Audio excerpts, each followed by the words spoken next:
Eu sou Cássia Mendicino, epidemiologista, e você está no canal Mínimo Vita. Hoje falaremos sobre transição demográfica e transição epidemiológica, mas depois da vinheta.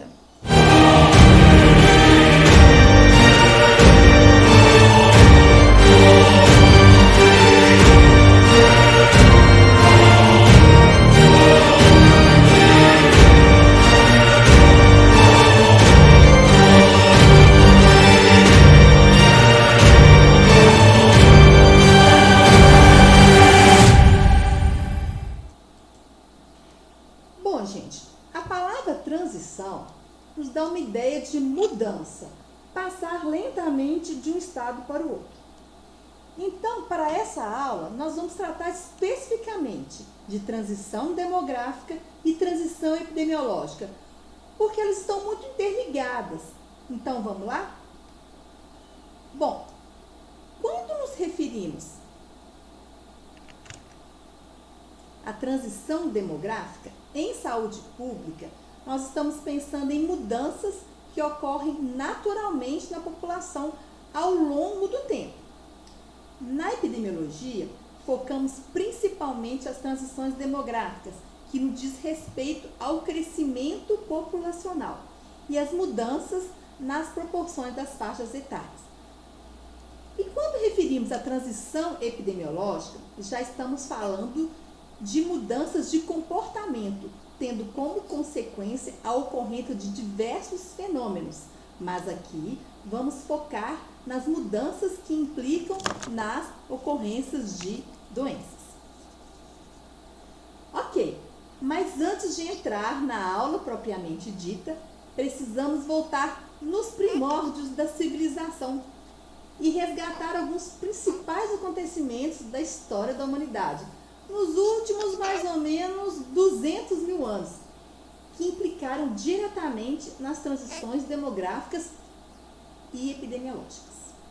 Bom, antes da era cristã, nós conhecemos como período de caça e coleta, quando a sociedade era nômade.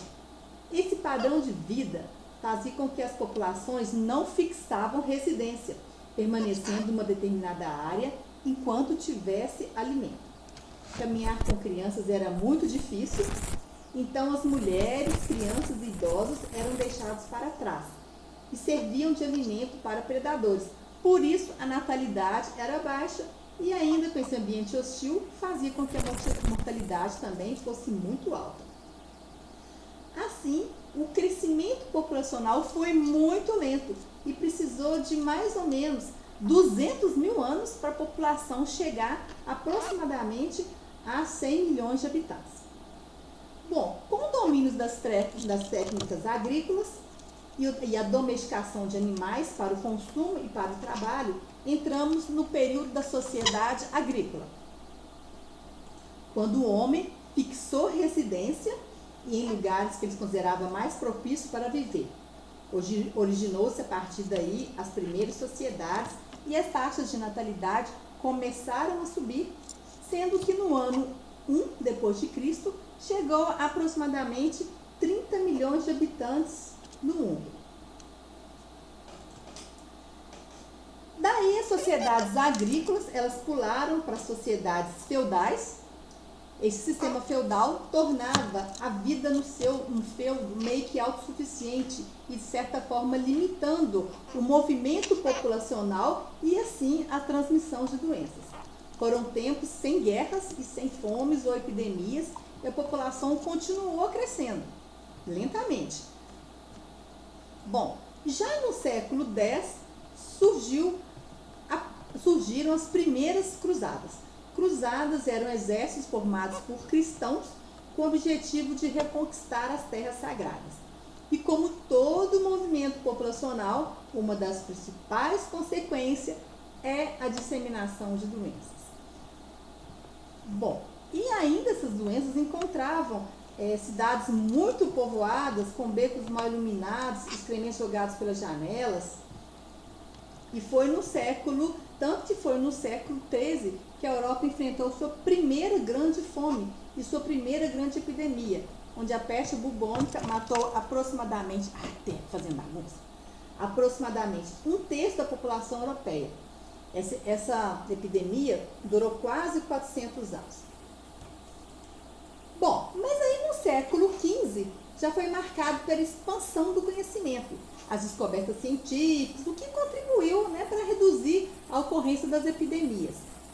Mas, de certa forma, esse mesmo conhecimento que contribuiu também para a expansão marítima e para a descoberta de novos mundos, levou a mais movimento populacional e troca de agentes infecciosos. A sífilis saiu das Américas para ir para a Europa, a varíola da Europa para as Américas, a febre amarela e a malária da África para a América. As taxas de mortalidade continuavam elevadas devido à falta de cuidados sanitários, fomes, epidemias e guerra. Bom, já na segunda metade do século XVIII, chegamos à Revolução Industrial, período da humanidade que foi caracterizado ainda pela elevada natalidade, porém agora com uma baixa mortalidade devido aos conhecimentos, né, que já foram sendo adquiridos. Principalmente na Inglaterra, as transformações sociais, o surgimento da máquina a vapor, das fábricas, ocasionaram migrações de trabalhadores do campo para a cidade e, como consequência, o aumento do comércio triplicou a cidade, tornando-as superpovoadas e chegando ao nosso primeiro bilhão de pessoas no mundo. Bom, em decorrência dessas alterações, as condições de saúde sofreram uma queda assustadora e contribuíram muito para o alastramento de doenças infecciosas, novas doenças, como por exemplo, febre tifoide, tuberculose, cólera, sarampo, difteria, escarlatina. Bom, foi no século XX que que ocorreu no mundo a primeira grande guerra. E o legado foi fome e miséria. Após um ano do seu término, o mundo sofreria a pior epidemia já descrita na humanidade, que foi a febre espanhola. Matou cerca de 20 a 40 milhões de pessoas, muito mais do que morreram. Na Primeira Guerra foram aproximadamente 8 milhões e na Segunda Guerra 16 milhões. Bom, após a Segunda Guerra, a sociedade entrou na era pós-industrial. Nessa mesma época, o desenvolvimento da ciência possibilitou o maior domínio das epidemias e doenças, melhoria das condições sanitárias e cuidados com a saúde. A sociedade entrou na era das doenças crônico-degenerativas, principalmente cardiovasculares, neoplasias e morte por causas externas, principalmente violência. Bom, mas se a gente for olhar, em 1850, que foi o início da era industrial, para 100 anos depois, 1950, a humanidade ela passou de 1 bilhão e mais do que dobrou. Passou para 2,5 bilhões de habitantes. E agora, 100 anos se passaram. E agora, no início da sociedade pós-industrial, 50 anos depois, né, no ano 2000, a população quase que triplicou, quer dizer, quase triplicou, de 2 bilhões e 500, chegamos na faixa dos 7 bilhões de habitantes. Entretanto, gente, é importante lembrar que esse modelo que a gente está vendo de transição epidemiológica e transição demográfica, ele tem como referência a população europeia, onde a gente tem maior riqueza de informações. A gente não pode aplicar a gente não pode considerar que todas as populações no planeta estão seguindo essa mesma cronologia. Cada população, a transição epidemiológica e demográfica, ela depende de padrões, de processos históricos e mudanças culturais específicos de cada região. E assim, nós ainda temos regiões do planeta que ainda tem muita morte por malária, leishmaniose, tuberculose, hepatite, que ainda são as maiores causadoras de morte. Porém, todos eles, cada um no seu ritmo, vão seguir esse mesmo modelo. E segundo a ONU, mais ou menos no ano 2100, a população mundial atingirá a sua casa de 10 bilhões de habitantes, chegando-se a um patamar, a uma estabilidade. Bom, gente, se a gente pensar, vamos imaginar essa curva de forma simétrica. Esse mesmo lado do lado de lá também, né? Então, mais ou menos em 2100, nós vamos chegar a uma população de 10 bilhões. A população vai se estabilizar, um período de estabilidade. Depois, essa população tende a cair.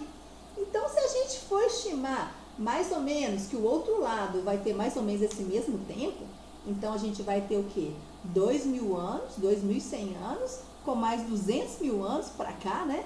Então a gente pode mais ou menos estimar que o período de existência do ser humano na Terra vai estar o quê? O dobro, esse aqui vezes 2, aproximadamente 420 mil anos de existência na Terra. E agora, se a gente for comparar com os dinossauros que viveram aproximadamente 150 milhões de anos no nosso planeta, e a gente 400 mil, então a gente pode imaginar como que a nossa existência, né, como que a nossa espécie ela é frágil, né? Bom, gente, concluindo. Então, nós podemos dividir a transição demográfica e epidemiológica da humanidade em 3 grandes blocos. Primeiro, seria a fase pré-industrial, caracterizada por um período de crescimento muito lento. Depois, nós poderíamos classificar na fase industrial, onde o crescimento populacional foi muito intenso. E agora, no final, a gente está chegando à nossa fase de consolidação, onde a gente observa ainda um crescimento alto, devido, né, à velocidade de crescimento de cada região, porém a gente já começa a observar uma fase de estacionamento, uma fase de equilíbrio da população e, com isso, também o envelhecimento da humanidade. Hoje ficaremos por aqui. Em uma segunda aula veremos com mais detalhe a transição demográfica e, por último, a transição epidemiológica. Até lá!